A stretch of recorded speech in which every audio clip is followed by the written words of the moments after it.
Hello everyone. ये है अपना तिरंगा झंडा। लेकिन जो आप तिरंगा झंडा को अभी देखते हैं, हमेशा से ये इस तरह से नहीं था। इसका स्वरूप समय समय पर काफ़ी बार बदला है, ये अलग अलग तरीके से। जैसे हम अभी की एक तिरंगे झंडे की बात करें तो कुछ इस तरह का दिखता है ये, जिसका ऊपर का रंग केसरिया है, बीच में एक सफ़ेद पट्टा है, जिसके ऊपर एक अशोक चक्र है जिसमें 24 तिल्लियाँ होती है और ये नीले रंग का होता है, और सबसे नीचे हरा रंग है। लेकिन जब हम शुरुआत की बात करें, जब शुरुआती में ये बना था, उस समय की चीज़ें दिखाता हूँ एक बार। यहाँ पे जैसा आप देख पा रहे हैं, 1906 में तिरंगे झंडे का जो रूप था इस तरीके से था। लेकिन 1907 में जब बर्लिन में भिकाजी कामा ने तिरंगे झंडे को फहराया, उस समय तिरंगा झंडा कुछ ऐसा बनाया गया था। ये सब अनऑफिशियल था, ऑफिशियल नहीं था। 1917 में कुछ इस तरह का रूप दिया गया। फिर 1921 में ऐसा आया हुआ, 1931 में ऐसा हो गया। हालांकि ये कांग्रेस का मेन झंडा उस समय कहलाता था ये वाला। लेकिन 1947 में फाइनली इस रूप को मुहर लगाई गई और इस रूप को किया गया। बाकी सब तो सेम ही है, बस चरखे की जगह पर तिरंगा झंडा कर दिया गया था 1947 में 22 जुलाई को। तो इसके जुड़े हुए जो भी इतिहास है वो हम देख लेते हैं, साथ में एग्जाम के पॉइंट व्यू से जो जो चीज़ें इंपॉर्टेंट होगी वो भी देख लेते हैं। देखिए, हमारा तिरंगा झंडा 22 जुलाई 1947 को अपनाया गया, संविधान सभा के द्वारा अपना लिया गया। और जो तिरंगा झंडा होता है उसकी लंबाई और चौड़ाई का रेशियो 3:2 होता है। 3:2 होता है, मतलब लंबाई अगर ऐसे 3 मीटर है तो चौड़ाई इसकी 2 मीटर होनी चाहिए। तो जितना भी साइज छोटा हो बड़ा हो, पर यही जो है फॉलो करना होता है 3:2 का। और इसमें जो रंग हो तो देख ही लिया आपने, राइट। और जो 24 तिलियाँ होती है, जो इस पर चक्र बना होता है बीच में, इस पर 24 तिलियाँ होती हैं। और प्रतीक किसका होता है? 24 घंटे का, और साथ ही साथ धर्म चक्र भी इसको बोलते हैं, अशोक का धर्म चक्र, और नीले रंग का होता है। तो ये मिलाकर हमारे तिरंगे झंडे में 4 रंग हो जाते हैं, राइट। ये आप ध्यान रखना है आपको। और सबसे ऊंचा झंडा जहाँ पे फहराया गया है वो फहराया गया भारत और पाकिस्तान की सीमा पे 5 मार्च 2017 को फहराया गया था। और इंटरनेशनल बाउंड्री है ये एलओसी नहीं है, लाइन ऑफ एक्चुअल कंट्रोल नहीं है, ये इंटरनेशनल बाउंड्री है जिसको दोनों देश मानता है। तो ये अटारी सीमा है, ये जगह का नाम क्या है? अटारी सीमा। तो यहाँ पे सबसे ऊंचा तिरंगा झंडा फहराया गया, जिसकी ऊंचाई है 350 फुट। इतना ऊंचा इस झंडे को फहराया गया था और काफ़ी बड़ा था ये तिरंगा झंडा, ठीक है। चलिए आगे देखते हैं।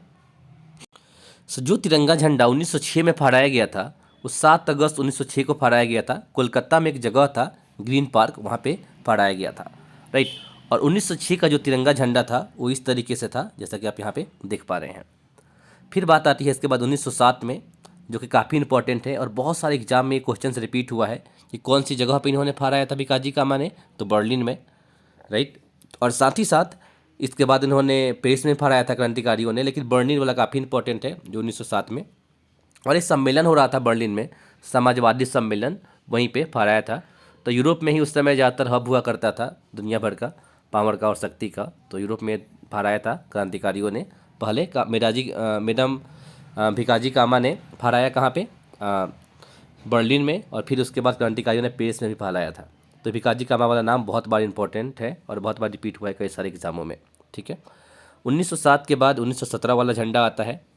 1917 में होम रूल जो आंदोलन चल रहा था भारत में, उसके दौरान इसको यूज़ किया गया था, जब डॉक्टर एनी बेसेंट और लोकमान्य तिलक, जिसको बाल गंगाधर तिलक बोलते हैं, ये लोग इसमें थे। तो ये जो झंडा बना, इस पर 7 ऋषियों की वजह से, जो सप्तऋषि है ना, तारे हैं, तारों का समूह है आसमान में, इसको सप्तऋषि बोलते हैं।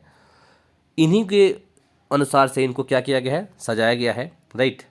और इसको मैं दिखाता हूँ दोबारा से, आप जिससे आप समझ पाएँ। 1917 वाला ये देखिए, जैसा कि आप यहाँ पे देख पा रहे हैं, ये एक तो ब्रिटेन का झंडा यहाँ पे कोने में जगह दे दिया गया है, बट ये सप्तऋषि हैं, 7 तारों का समूह है, उसको किया गया है। और यहाँ पे चांद और तारों को भी यहाँ पे जगह एक तरह से दे दी गई है, राइट।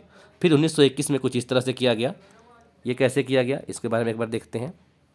1921 में कांग्रेस का विजय वाला अखिल वो था, कमेटी था, राइट। इस सत्र के दौरान इन्होंने क्या किया कि गांधी जी के पास झंडे को ले गए कि क्या ये झंडा सही है देश के लिए, जिसपे 2 रंग थे, लाल और हरे रंग थे। लाल रंग था कि हिंदुओं को सब वो करेगा, रिप्रेजेंट करेगा, और हरा रंग था कि मुसलमानों को रिप्रेजेंट करेगा। गांधी जी ने कहा ये सब तो ठीक है, एक काम करो, इसमें एक सफ़ेद रंग का पट्टा जोड़ दो और इस पर चरखा दिखा दो।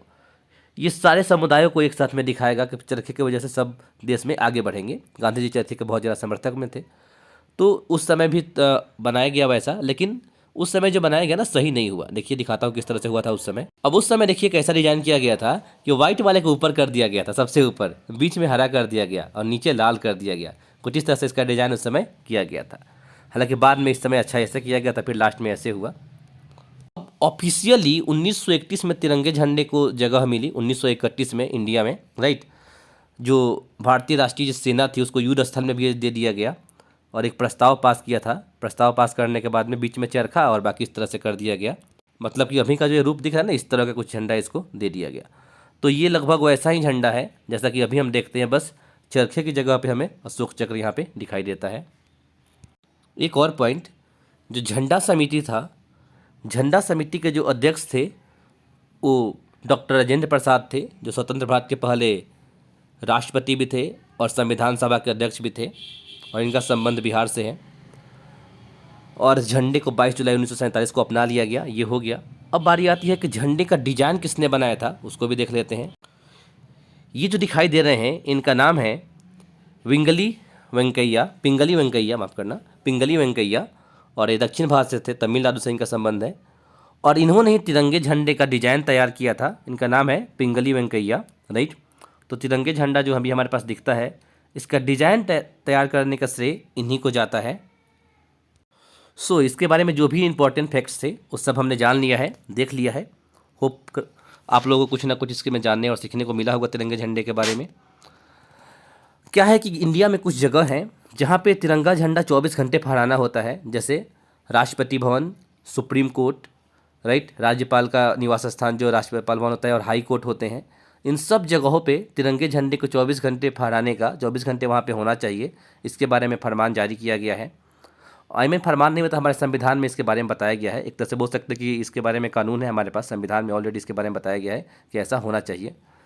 तो चलिए मैं वीडियो यहाँ ख़त्म करता हूँ, मिलते हैं नेक्स्ट वीडियो में। Till there, bye bye and take care.